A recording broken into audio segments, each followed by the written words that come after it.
अस्सलाम वालेकुम। In the name of Allah who is the most merciful and beneficent. हमने जो टॉपिक स्टार्ट किया हुआ था वो ब्लड था। इसके अंदर जो हमने टॉपिक कवर्ड करने हैं वो कौन कौन से हैं। लास्ट वीडियो के अंदर हम लोगों ने डिस्कस किया था कि एरिथ्रोसाइट क्या होते हैं, उनका life span, function of erythrocyte, process of development, haemoglobin. Last video में हमने ये डिस्कस किया था और हम इस वीडियो में डिस्कस करेंगे ऑक्सीजन की transportation, control of erythropoiesis and destruction of erythrocyte. हम इस वीडियो के अंदर डिस्कस करेंगे।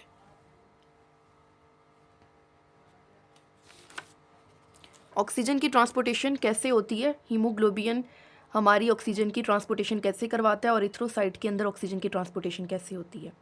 हमने पढ़ा था कि हीमोग्लोबिन के अंदर 4 ग्लोबुलिन चेन्स होती हैं। 4 ग्लोबुलिन चेन्स के साथ हर चेन के साथ हीम ग्रुप अटैच होता है और हीम ग्रुप के अंदर आयरन एटम प्रेजेंट होता है और आयरन एटम के साथ ऑक्सीजन बाइंड होता है।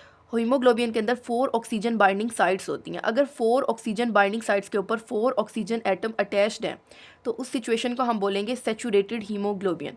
Saturated haemoglobin. फॉर एग्जांपल, अगर हीमोग्लोबिन हमारा ऑक्सीजन के साथ मिलता है तो वो बना देता है ऑक्सी हीमोग्लोबिन। Hb+O2 क्या बना देंगे, ऑक्सी हीमोग्लोबिन। हमारे हीमोग्लोबिन के अंदर 4 ऑक्सीजन की बाइंडिंग साइट थी। जब उनके साथ 4 ऑक्सीजन अटैच हो गई तो उसे हमने बोला कि सैचुरेटेड हीमोग्लोबिन। हीमोग्लोबिन हमारे ब्लड के अंदर ऑक्सीजन के साथ कंबाइन हुआ, बाइंड हुआ, तो इस सिचुएशन को हमने बोला ऑक्सी हीमोग्लोबिन। हमारे ब्लड के अंदर अगर ऑक्सीजन के कंटेंट में ऑक्सीजन का कंटेंट इंक्रीज़ होगा तो उसके अंदर क्या चेंजिंग आएगी, कलर हमारा जो ब्लड का होगा वो चेंज हो जाएगा। अगर हम कंपैरिजन में देखते हैं एट्रियल ब्लड और वीनस ब्लड को, तो जो एट्रियल ब्लड होता है वो ब्राइट रेड होता है। ब्राइट रेड क्यों होता है, क्योंकि उस ब्लड के अंदर हाई लेवल होता है ऑक्सी हीमोग्लोबिन का। और वीनस ब्लड जो होता है डार्क ब्लूइश इन कलर होता है because of the low level of oxy haemoglobin. इसका मतलब है कि अगर हमारे ब्लड के अंदर ऑक्सीजन के कंटेंट में चेंज आएगा तो उसका रिजल्ट क्या होगा, उसका अफेक्ट क्या होगा, ब्लड के कलर के अंदर चेंजिंग आएगी। अगर हमारे ब्लड के अंदर ऑक्सीजन का कंटेंट इंक्रीज़ कर गया तो हमारा एट्रियल ब्लड ब्राइट रेड हो गया क्योंकि वहाँ पर ऑक्सीजन की कंसनट्रेशन ज़्यादा होती है। और वीनस ब्लड जो होता है वो डार्क ब्लूइश कलर में हो गया क्योंकि उसके अंदर ऑक्सीजन का कंटेंट लो होता है। अब हम देखते हैं कि बाइंडिंग ऑफ ऑक्सी हीमोग्लोबिन की जो बाइंडिंग होती है, जो उनके दरमियान बॉन्ड बनता है, वो किस नेचर का होता है, ज़्यादा स्ट्रॉन्ग होता है, वीक होता है, कैसा होता है। तो binding with oxygen to haemoglobin, जब ऑक्सीजन ने हीमोग्लोबिन के साथ बाइंड होना है, जो उनका बॉन्ड होगा वो लूज होता है। Oxy haemoglobin readily break down. इसका मतलब ये है कि उनके दरमियान जो बॉन्ड है वो काफ़ी ज़्यादा वीक होता है कि जब भी कोई सिचुएशन, कोई भी हार्श कंडीशन, कोई भी सर्टेन कंडीशंस आती हैं तो ऑक्सी हीमोग्लोबिन ब्रेक डाउन हो जाता है और ऑक्सीजन को रिलीज़ कर देता है अंडर सर्टेन कंडीशन। अब वो कौन कौन सी कंडीशन है, लो पीएच, लो ऑक्सीजन लेवल, हाई टेम्परेचर। अब इन तीनों को हम further one by one discuss करते हैं कि लो पीएच के स्टेट में कैसे ऑक्सी हीमोग्लोबिन ब्रेक डाउन होता है, लो ऑक्सीजन लेवल हो तो कैसे ब्रेक डाउन होती है, या हाई टेम्परेचर हो तो कैसे ब्रेक डाउन होती है।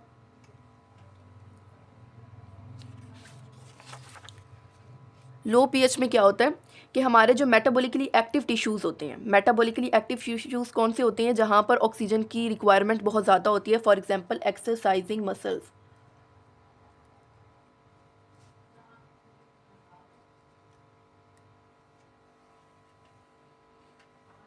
इसके अंदर क्या होता है कि जब हमारे metabolically active tissues for example exercising muscles होती हैं तो वो अपना एसिड वेस्ट प्रोडक्ट ब्लड के अंदर रिलीज़ कर देते हैं। जो वो अपना एसिड वेस्ट रिलीज़ करते हैं ब्लड के अंदर तो हमारे ब्लड की जो पीएच होती है वो फॉल्स हो जाती है, पीएच डाउन हो जाती है। जैसे ही पीएच डाउन हो जाती है तो ऑक्सी हीमोग्लोबिन ब्रेक डाउन हो जाता है क्योंकि हमारे जो एक्सरसाइजिंग मसल्स होते हैं उन्हें ऑक्सीजन का जो कॉन्टेंट होता है वो ज़्यादा से ज़्यादा चाहिए होता है क्योंकि वो कॉन्स्टेंटली वर्क कर रहे हैं तो उन्हें ऑक्सीजन की रिक्वायरमेंट ज़्यादा होती है। तो जब ऑक्सी हीमोग्लोबिन ब्रेक डाउन होता है, ऑक्सी हीमोग्लोबिन ब्रेक डाउन ही इस वजह से होता है कि हम अपने जो टिश्यूज़ की रिक्वायरमेंट की जो है ऑक्सीजन की वो पूरी कर सकें। तो ऑक्सी हीमोग्लोबिन ब्रेक डाउन हो जाएगा और ऑक्सीजन हमें वहाँ पर प्रोवाइड करेगा।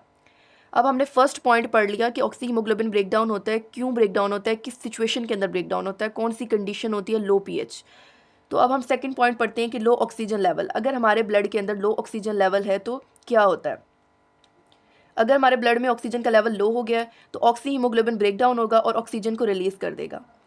हमारे ब्लड के अंदर जब भी ऑक्सीजन का कंटेंट लो होता है ना तो हम उसे बोलते हैं साइंटिफिक टर्म बोलते हैं hypoxia.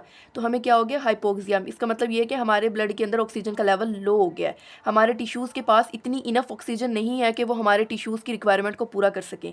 Hypoxia means low oxygen level, tissues not enough oxygen, tissues के पास इतनी इनफ ऑक्सीजन नहीं होती कि वो टिश्यूज़ की रिक्वायरमेंट को पूरा कर सके, जो उसकी मेटाबॉलिक रिक्वायरमेंट है उसको पूरा कर सके। तो मेटाबॉलिक रिक्वायरमेंट को पूरा करने के लिए हम क्या करेंगे, ऑक्सी हीमोग्लोबिन हमारी ब्रेक डाउन होगी और ऑक्सीजन की जो रिक्वायरमेंट है वो पूरी हो जाएगी। हाइपोक्सिक कंडीशन के अंदर ऑक्सी हीमोग्लोबिन ब्रेक डाउन हो जाता है। अब फॉर एग्जांपल हमारे ब्लड के अंदर ऑक्सीजन का जो कंटेंट है वो ज़्यादा हो जाता है, इंक्रीज़ कर जाता है, ऑक्सीजन का लेवल हाई हो जाता है। वो कहाँ पर हाई होता है, लंग्स के अंदर। लंग्स के अंदर हाई हो जाता है हमारे ऑक्सीजन का लेवल, क्योंकि वहाँ पर हम इंस्पायरेशन कर रहे हैं, ऑक्सीजन हमारे अंदर आ रही है, तो ऑक्सी हीमोग्लोबिन की फॉर्मेशन होती है वहाँ पर।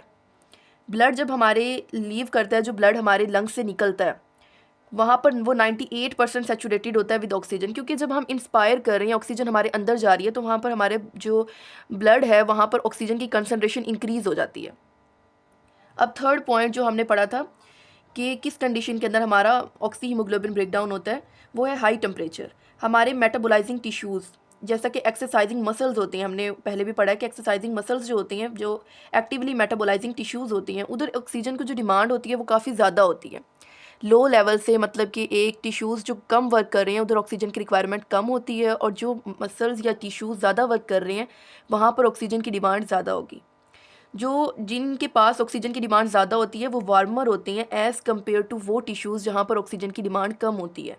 एक्टिव टिश्यूज़ के पास हाई ऑक्सीजन का सप्लाई होता है, क्योंकि उन्हें हाई नीड होती है, क्योंकि वो ज़्यादा वर्क कर रहे होते हैं, और लेस एक्टिव टिश्यूज़ के पास ऑक्सीजन की सप्लाई कम होती है। हमारे जो लंग्स हैं, लंग्स के बारे में हमने पढ़ा था कि ऑक्सी हीमोग्लोबिन की फॉर्मेशन होती है लंग्स के अंदर। जो हमारा ब्लड लीव करता है लंग्स को, वो 98% सैचुरेटेड होता है, वो एक्सपोज्ड होते हैं इंस्पायर्ड एयर। क्यों वहाँ पर ऑक्सीजन का कंटेंट ज़्यादा होता है, क्योंकि वहाँ पर इंस्पायरेशन हो रही होती है, टेम्परेचर वहाँ का लो होता है, इस वजह से ऑक्सी हीमोग्लोबिन की फॉर्मेशन होती है वहाँ पे।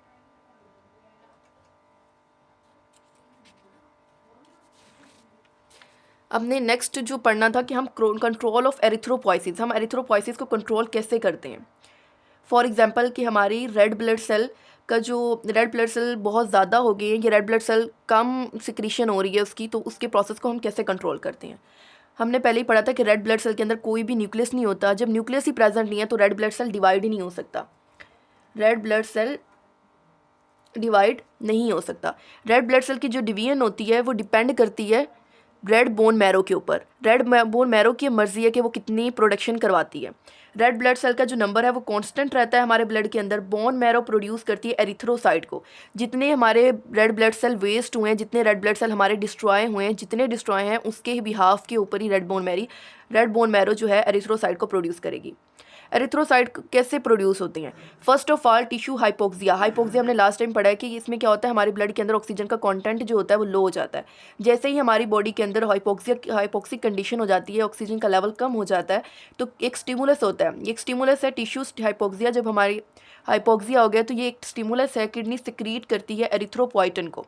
एरिथ्रोपोइटिन एक हार्मोन है जो किडनी से सिक्रीट होता है। Kidney secrete erythropoietin in the blood. जैसे ही एरिथ्रोपोइटिन की सिक्रीशन होती है किडनी से, तो बोन मैरो इंक्रीज कर देते हैं एरिथ्रोपोइसिस को। एरिथ्रोपोइसिस कौन सा प्रोसेस होता है जिसमें रेड ब्लड सेल की फॉर्मेशन होती है।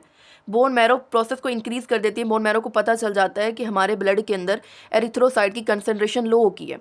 जैसे ही बोन मैरो एरिथ्रोपोइसिस को इंक्रीज़ करते हैं, रेड ब्लड सेल की तादाद क्या हो जाती है, इंक्रीज़ कर जाती है। जैसे ही आरबीसी ज़्यादा होंगे, आरबीसीज़ के अंदर हीमोग्लोबिन है, एक पिगमेंटेड प्रोटीन है जो ट्रांसपोर्टेशन के अंदर हेल्प करता है, ऑक्सीजन की ट्रांसपोर्टेशन के अंदर। जैसे ही आरबीसीज़ का नंबर इंक्रीज़ करेगा, हीमोग्लोबिन का नंबर इंक्रीज़ करेगा, और हमारे जो ब्लड ऑक्सीजन कैरिंग कैपेसिटी है वो भी इंक्रीज़ कर जाएगी।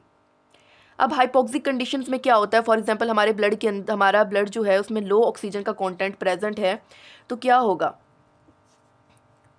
होगा, सबसे पहले तो हमें अनीमिया हो जाएगा।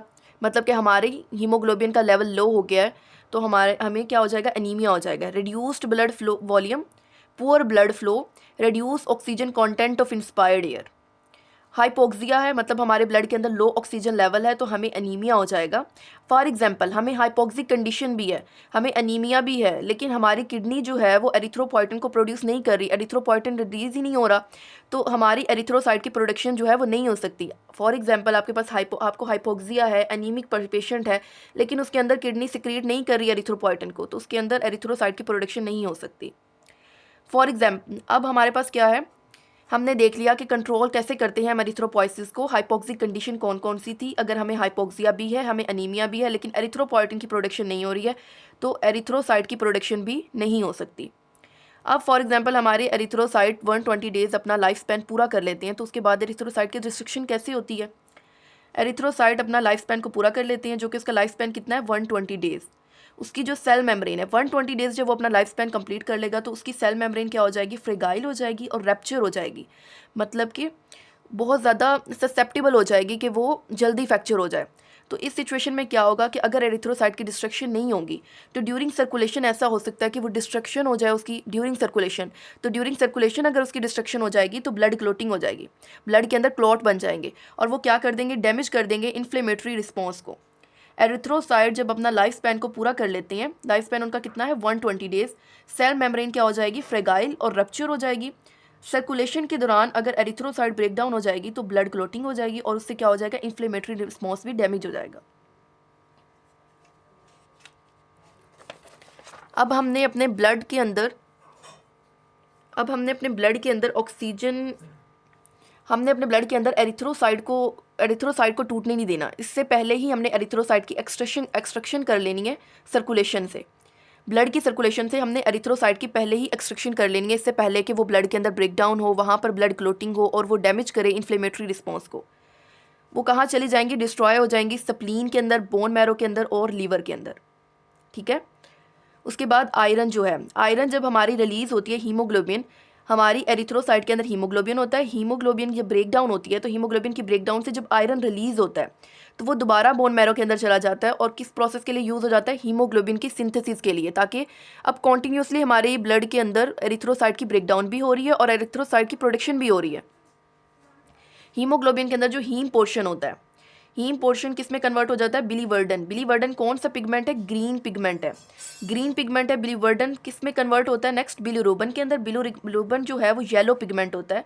बिलीरुबिन हमारे लीवर के अंदर चला जाता है, लीवर के अंदर जाके जो बिलीरुबिन होता है वो कन्वर्ट हो जाता है फैट सोलुबल से वाटर सोलुबल फॉर्म में, और क्या हो जाती है, एक्सक्रीशन हो जाती है बाइल की। और हमें पता है कि लीवर का जो फंक्शन है वो एक्सक्रीशन करवाना है बाइल की। बाइल की सिक्रीशन कैसे होती है, हीमोग्लोबिन की प्रोडक्शन ब्रेकडाउन होती है, हीमोग्लोबिन की ब्रेकडाउन से जो हीम पोर्शन होता है वो बिलीवर्डन में कन्वर्ट होता है। बिलीवर्डन ग्रीन पिगमेंट होता है, बिलीवर्डन से बिलीरुबिन में कन्वर्ट होता है, bilirubin is a yellow pigment, bilirubin से लीवर में कन्वर्ट होता है, मतलब बिलीरुबिन से लीवर में जाता है और लीवर में बिलीरुबिन की कन्वर्जन होती है फैट सोलुबल से वाटर सोलुबल के अंदर और फिर एक्सक्रीशन हो जाती है बाइल, जिसे हम लोग कहते हैं कि लीवर का मेन फंक्शन है एक्सक्रीशन करवाना बाइल की। तो बाइल का कैसे बनता है, उसकी कैसे प्रोडक्शन होती है, तो ये भी आपको एरिथ्रोसाइट के साथ पता चल गया।